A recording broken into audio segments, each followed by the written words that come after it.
Hey guys, so let's get into this video. It's been a while. We're back at it. And we're going to talk about newer markets. And when I say newer markets, markets that you can bet on. It's not that, they're newer markets, because these are things that happen in any soccer game. And a lot of the bookies tend to just give you the more traditional markets. So you have your 1x, your overs, and your unders, your handicaps, and sometimes your corners and things like that. But there's a lot that goes on in a soccer game. These markets are now becoming available for people to bet on, which gives us a new opportunity to be smarter about how we put our money on games instead of just trying to bet on who wins. With these markets, what I tend to do is SofaScore, and I use FlashScore just because they're free apps, and I think that they, for the most part, they do what you need if you can figure out your way around them. And so I don't know how many videos this will be, but in this one, I'm just going to try and cover the first four on this list, which would be throw-ins, free kicks, goal kicks, and shots on target. I will maybe come back to talk a little bit more about the player shots and player passes and tackles, because that's more on SofaScore. You can't really see that well on FlashScore. And so just to get started, here we are as this video has been recorded. So we have some games going on in the Premier League, and there's some live ones here. And so I'm just going to pop open here, and you can see that Tottenham and Newcastle, it's 1-1 at halftime. And so if we were trying to look at a game in the future, let's probably go to Monday so that we have better context. So tomorrow there's a Crystal Palace versus Arsenal game. So where I like to start, and this is why I like SofaScore, is the head-to-head tab is really good for quickly looking at trends. So I like to take pen and paper, and I do this on my iPad now. I like to write down how many times something has occurred in each team's last 5. So if I'm looking at free kicks, I would go to the last time Arsenal played, and here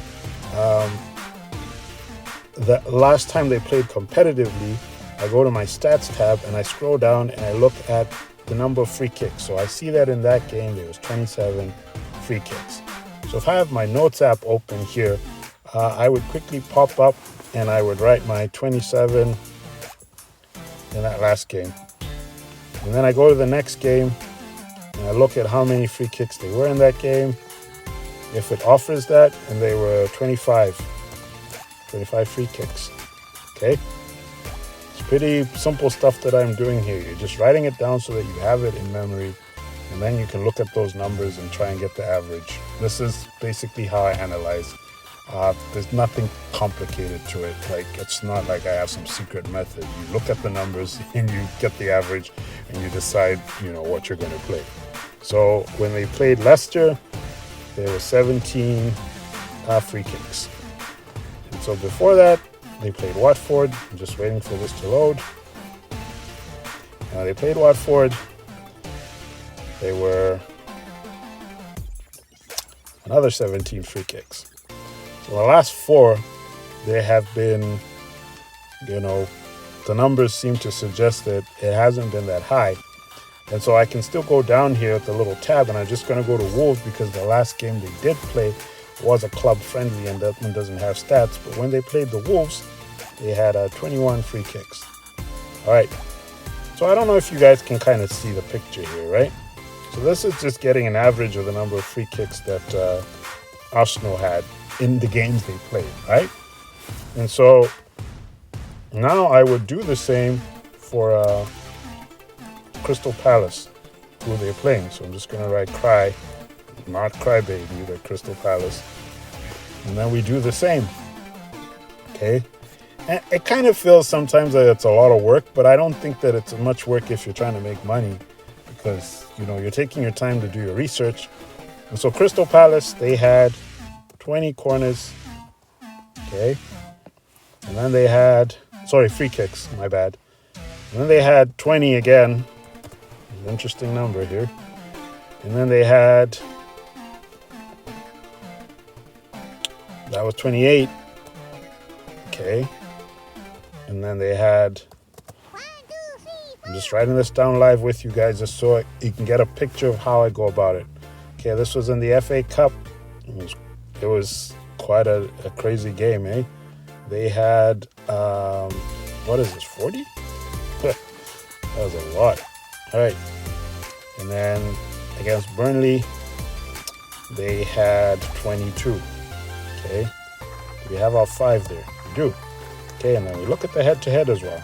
So we put our head-to-head, we write it down, and all of this is just giving you an idea of, the numbers we're looking at. So the last time they played together, there was 12 free kicks. That is interesting. Okay. And before that, there was 22 free kicks. Before that again, so we're not going to go for all. When we look at the head-to-head, I try to just stick to the first 3, unless they've met in the last year several times, then kind of gives you a picture. But, you don't want to go more than 3 years back because teams and their dynamic change so much in a 3-year period. So here we kind of look at 12, 22, 24, right? Now, if I'm just looking at these numbers just off my head, my educated guess, maybe under 26 free kicks, right? That's just me. And I might be wrong, but that's based on what I'm looking at here at the numbers. I don't see anything like the Crystal Palace 40 free kicks was an exception because it was an FA Cup quarterfinal and they were playing a team from the first division, if I'm not mistaken. So 27 plus 25 plus 17 plus 17. And this part of the video might be boring, but it's what gives you an idea of where I'm getting my numbers. So the average was about 21.4 free kicks in a game. Okay, that's Arsenal's average. All right. And so when I look at Crystal Palace, their average would be, just give me a second, 40 plus 22 divided by 5. Their average is 26, right? Plus 21.2 divided by 2 gives me about 23. So the math says about 23.7 free kicks, right? And just to be on the safe side, I would probably go with under 26. And so this is just how I would look at free kicks. I would do the same for throw-ins. And it just gives you an idea of, the math that goes behind it. You try and get the exact number in the last 5. And then you look at the head-to-head. And then after that, you calculate the average. And to calculate the average, you get the average of the 5. Okay. Average of the 5 for the first team and the average of the 5 for the second team, and then divide that by 2, and that will give you your number. And I'm giving you a math formula here just because, this is how it works for me. That gives you your average. And like I said, I'm using 5. Some people would use 2 or 3, but I use 5. If you've noticed, I haven't even opened a betting app or even looked at any of that stuff. This is the first step in this whole process of trying to figure out these new markets.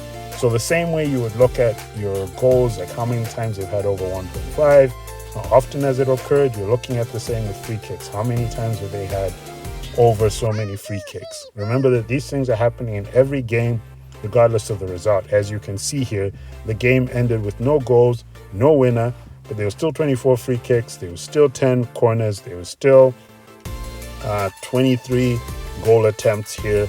There were 2 offsides, there was a bunch of fouls, and there was cards. Things happened in the game, even though the result was flat. Find a strategy that works for you and then keep doing that strategy. So my strategy that works is, getting the average of the 5 plus the average of the other 5 and then dividing that by 2. And this is the process that I take to try and look at these markets. And then I pop into my betting app. So here I am in my betting app. So Crystal Palace versus Arsenal. So here we are in the betting app, and we're looking at free kicks, so that it might be under 26. The odds for that are 1.4. If you remember what we calculated, it was actually 24, under 24. So if I wanted, I could play under 24 free kicks in that game. We haven't seen more than 25 in their head-to-head, and then you get good odds on that. And then you can add in, if you wanted to research throw-ins as well, you could add that.